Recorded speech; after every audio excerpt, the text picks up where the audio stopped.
വിഷ്ണു ശരിക്കും വിപിനുമായിട്ട് എങ്ങനെയാ friendship start ചെയ്തത്?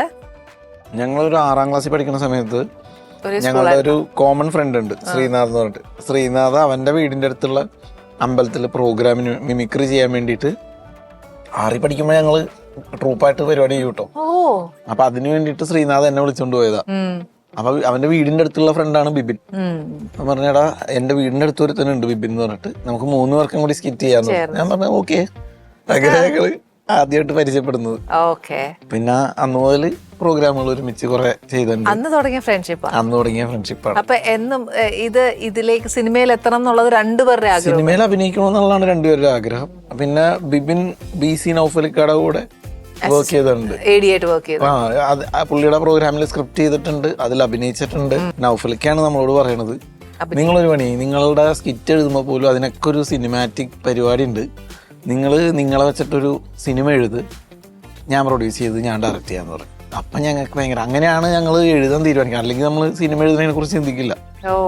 അപ്പൊ നൗഫലിക്ക പറഞ്ഞതിന്റെ പേരിൽ ഞങ്ങൾ എഴുതുന്നു.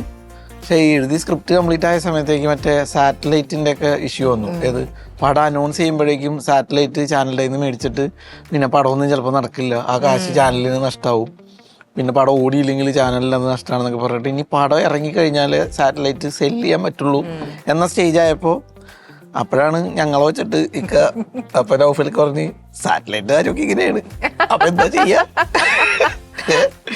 അപ്പൊ പിന്നെ അതിങ്ങനെ നടക്കാതെ അതിങ്ങനെ ഇരിക്കും. അപ്പൊ ഞങ്ങൾ ആ സ്ക്രിപ്റ്റ് ഷാജോൺ ചേട്ടനെ വായിച്ച് കേൾപ്പിച്ചിട്ടുണ്ടായിരുന്നു. അത് വന്നിട്ടുണ്ട്. അത് ഇപ്പൊ നിങ്ങൾ എടുത്ത പടത്തിൽ ഏതെങ്കിലും ഒന്നാണ്? അതാ ഞാൻ പറഞ്ഞു വരുന്നത്. ഷാജോൺ ചേട്ടൻ ഇത് കേട്ടിട്ട് ഷാജോന് ഇഷ്ടമായി. പക്ഷെ ഷാജോൻ ചേട്ടൻ പിന്നീട് ഒരു സംസാരത്തിന്റെ ഇടയിൽ നാദർഷിക്ക അടുത്ത് പറഞ്ഞാണ്, ഇവന്മാരയിൽ നല്ലൊരു സ്ക്രിപ്റ്റ് ഉണ്ട് ഇക്കാന്ന് പറഞ്ഞപ്പോ നാദർഷിക്ക നമ്മളോട് അതെന്താണ് ആ സ്ക്രിപ്റ്റ് എന്ന് ചോദിച്ചു. അങ്ങനെയാണ് അത് കേൾക്കണതും. ശരിക്കും ഞാൻ ഈ ഒരു അമർ അക്ബർ ആന്റണിയുടെ ഇതിനെപ്പറ്റി കേൾക്കുന്നത് ശരിക്കും ആൽവിൻ ആന്റണിയുടെ ആൻചേട്ടനാണ്, അവരുടെ പ്രൊഡക്ഷൻ അല്ലേ. അപ്പം അതെന്നോട് വന്ന് പറയും എപ്പോഴും. ഞങ്ങളുടെ ശരിക്കും ഞങ്ങളുടെ ഒരു കൂടപ്പുറപ്പ് തന്നെയാണ്, അത് പറയാതിരിക്കാൻ പറ്റിയല്ല.